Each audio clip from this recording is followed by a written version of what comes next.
আসসালামু আলাইকুম রহমতুল্লাহি ওবরকাতুহু।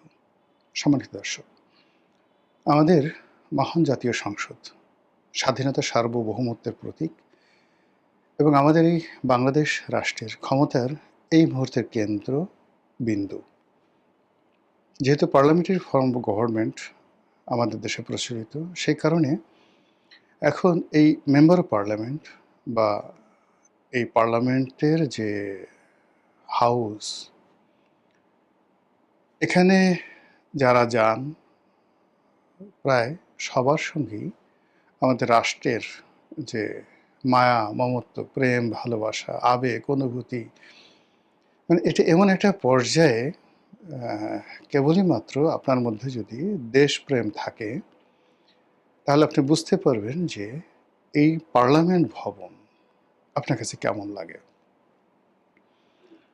আমাদের এই পার্লামেন্ট ভবনের সামনে যখন আমাদের জাতীয় পতাকা পথ পথ করে উড়তে থাকে,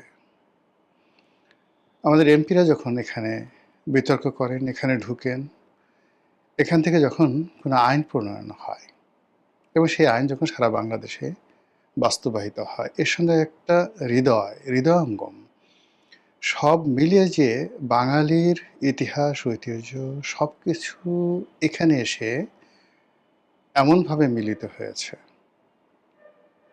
যার সঙ্গে আপনি যদি একটা মানুষের যে মাতৃগর্ভ, মানুষ জন্মগ্রহণ করে, তো মাতৃগর্ভ যেভাবে তার কাছে পবিত্র, তেমনি বাঙালির ইতিহাস, ঐতিহ্য, গণতন্ত্র, স্বাধীনতা, মুক্তিযুদ্ধ সব কিছু এসে এই ভবনটিতে একীভূত হয়েছে।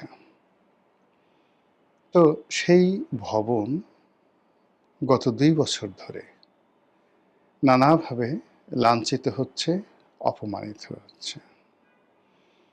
জুলাই আগস্ট বিপ্লবের পর বিপ্লবীরা এই ভবনে ঢুকে পড়লেন। তারা এখানে ঢুকে মানে ঠিক শ্রীলঙ্কার কায়দায়, শ্রীলঙ্কার পার্লামেন্টে এরকম হয়েছিল কিনা আমি বলতে পারবো না। সেখানে শ্রীলঙ্কার প্রেসিডেন্টের বাসভবনে বিপ্লবীরা ঢুকে পড়েছিল। আবার আমাদের যে পার্লামেন্টের যে পবিত্রতা, যেটার সঙ্গে ব্রিটিশ পার্লামেন্টের তুলনা করা যেতে পারে, তো সেই ব্রিটিশ পার্লামেন্টে কখনো কোনো বিপ্লবীরা গত ৮০০ বছরে ঢুকেছে, এমপিদের চেয়ারে বসে পায়ের উপর পা তুলে মাইক ঠাইক সব ছিঁড়ে নিয়ে গেছে, এরকম দৃশ্য আমার জানা নেই। কিন্তু গত ২ বছর আমাদের এই পার্লামেন্টটিকে নিয়ে ঠিক ওইরকম কিছু একটা হয়েছে।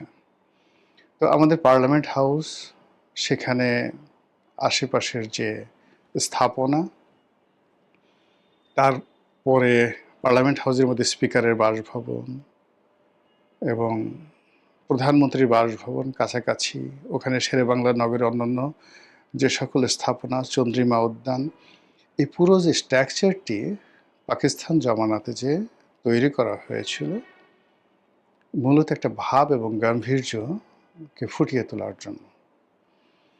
এবং এখনো পর্যন্ত আমি বিশ্বের অনেক দেশের পার্লামেন্ট দেখেছি, বাস্তবে দেখেছি এবং যাকে বলা হয় ছবিতে দেখেছি।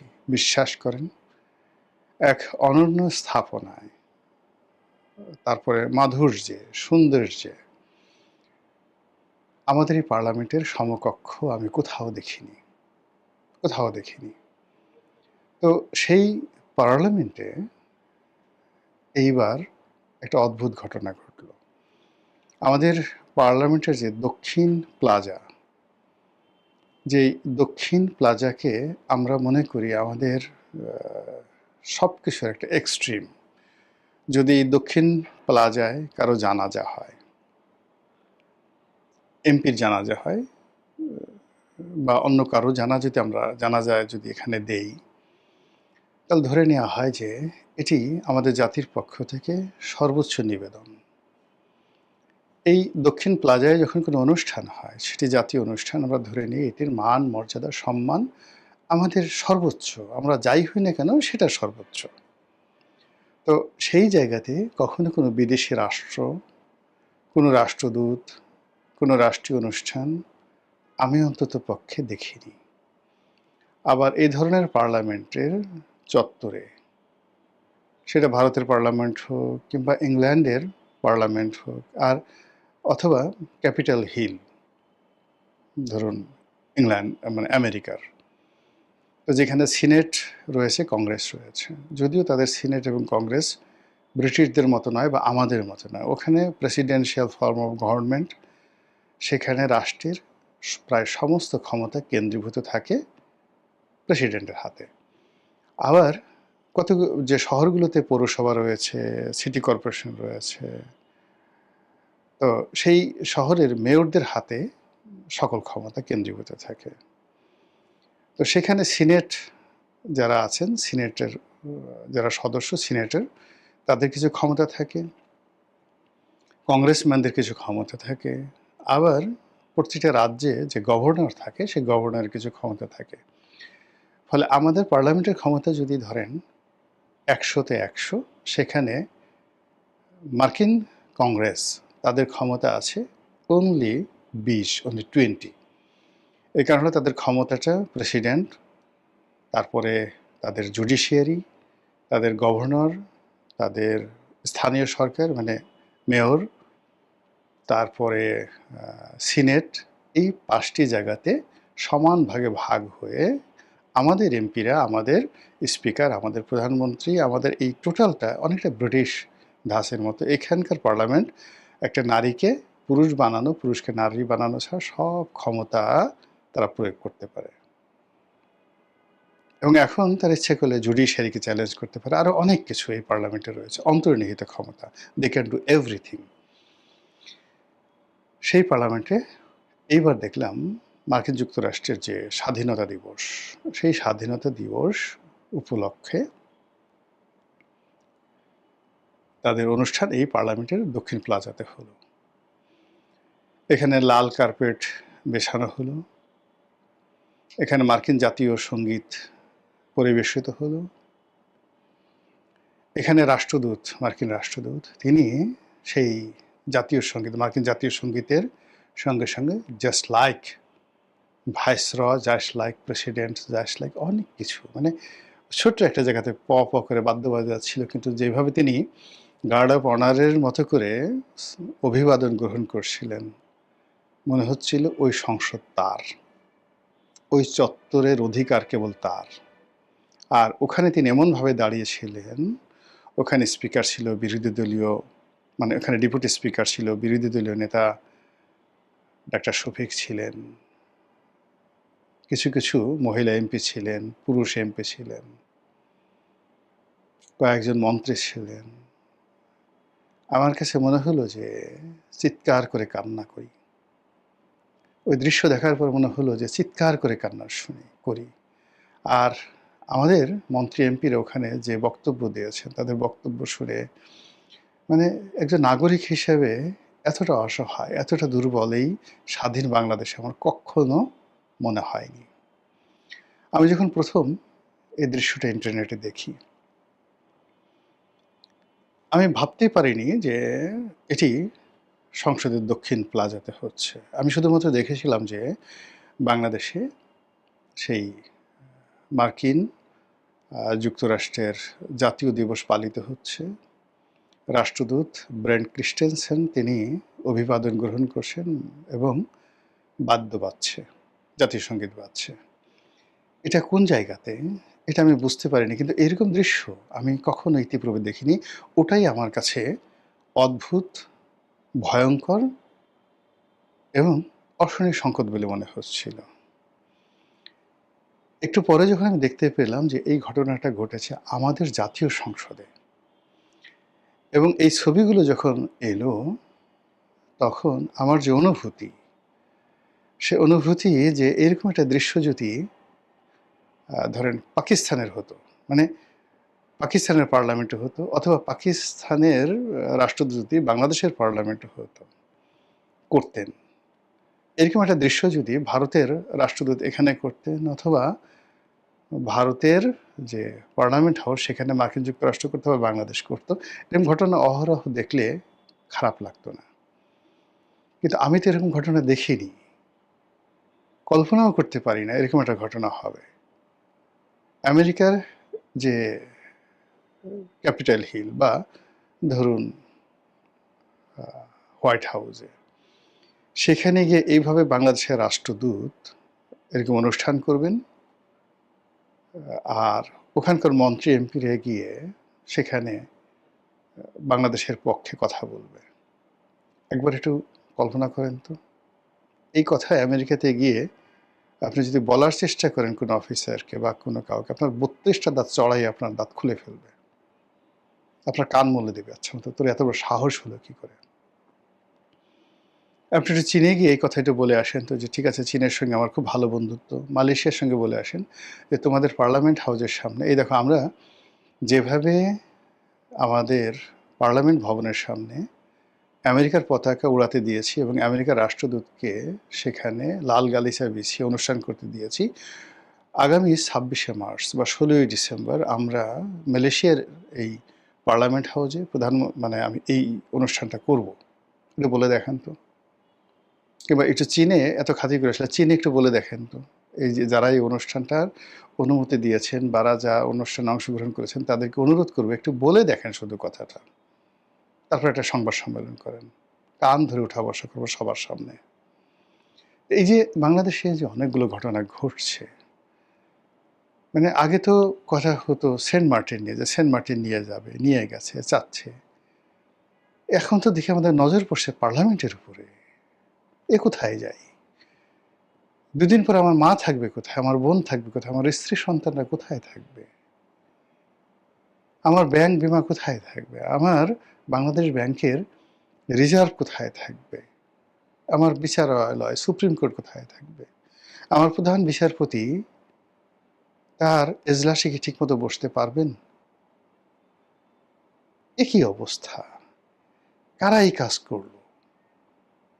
আমি তো মানে আমি যে কথা বলবো, আমি এটা আসলে গুছিয়ে কথা বলতে পারছি না। নর্মালি আপনারা জানেন যে আমার ধৈর্যচ্যুতি ঘটে না ইন জেনারেল, এবং যখন অনেক সিরিয়াস কোনো কথাবার্তা বলি তখন সেই কথাগুলো, সিরিয়াস কথাগুলোর মধ্যেও আমি স্যাটায়ার দিতে পারি।